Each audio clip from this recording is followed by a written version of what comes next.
I had planned to go to Egypt to swim in the sea, to get back in shape after the Christmas holidays. But things don't always turn out as we would like them to. Yes, I swam in the sea, but I also suffered. I fell on the wrong people. I became anxious. I learned that the beauty of traveling is also uncertainty. Is it not precisely what traveling is about? To be constantly going towards the unknown?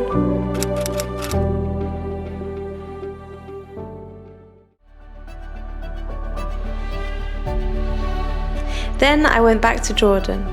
I saw my friends, lovely families, my auntie, Jihad, who's still vegetarian. I danced, I smoked shisha, I learned some Arabic, I spent time with students I'd met before. I swam, I ate healthy, I found sports trainers.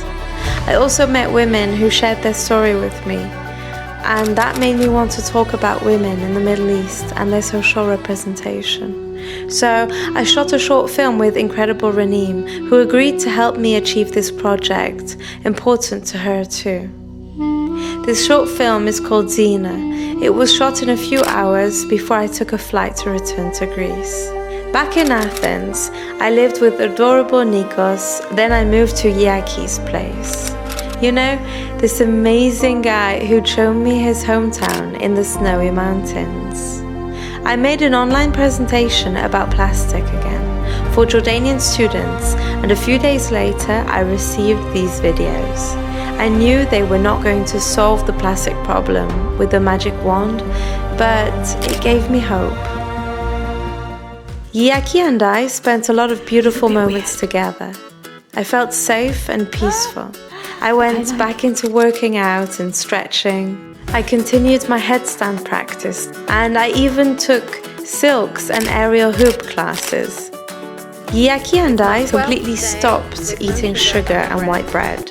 Well, we cracked once after 15 days, and then I realized how sugar was a poison to my body and really tried to stop. One day, Iaki told me, "You turned this house into a home with your kind attentions and devotion. Thank you, Yi, for hosting me for so long and for taking care of me so well." A few weeks later, while I was looking for something new to do, I received a message from a hostel manager on Workaway. I met wonderful people there. Taher, the Syrian chef, Thomas, the American boxer, the sweet Dutch girls Mira and Robin, Eva Horas, a mysterious and funny young man, Marco, an adorable Englishman volunteering at a refugee camp, and I'm not saying that because he holds the same name as my trailer. There was also Kona with a wise soul and a sweet Scottish accent. Yeah, ball bag if you get that dough. We spent evenings singing. It was lovely. Everything was perfect except one thing. The managers of that place. I could not comprehend why they had such a bad energy when the hostel was so full of potential. After my first day, I sprained my ankle. The hardest was not the wound in itself, but the psychological effect of feeling weakened. I was afraid of losing my strength, of not being able to put up with carrying so much weight. I know what my parents would have said. It was a sign you had to leave. Yet I resisted when they told me to leave in a disrespectful way. That place had become like a family to me. At least I stopped scratching my thighs all night. And then I spent my last days with Kona, Stefanos, Kostas, a photographer who took me to visit beautiful Portocelli on the Greek coast. I was also able to meet up with Aquilina, an extraordinary woman whom I had met on my first flight to Jordan. This woman is made of gold.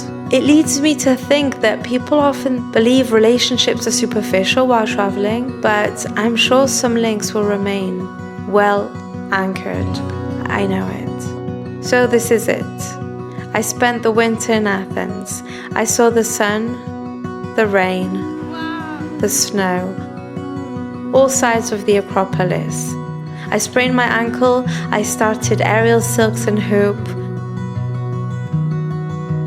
I learnt the headstand and how to read Greek in capital letters.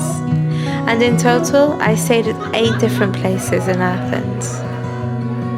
I went back to France to celebrate my dad's birthday in Brittany, spent a week in Sicily for an Erasmus project. I explored Turkey far and wide without a SIM card. And I'm now ready to carry on busking with the arrival of spring, continuing to go around Europe.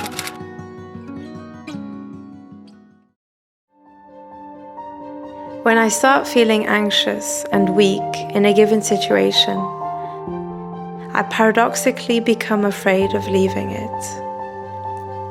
I'm observing how I used to hold on to people, places, situations, even when they weren't good for me.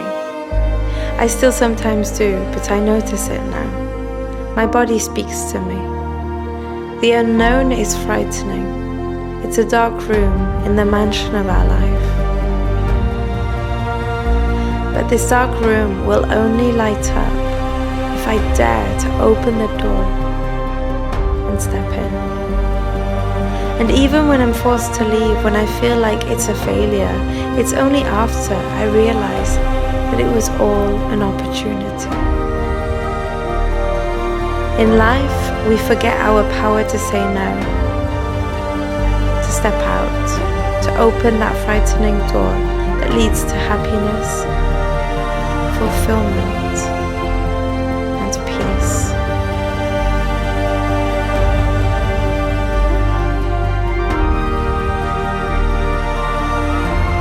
I'm less afraid of the unknown.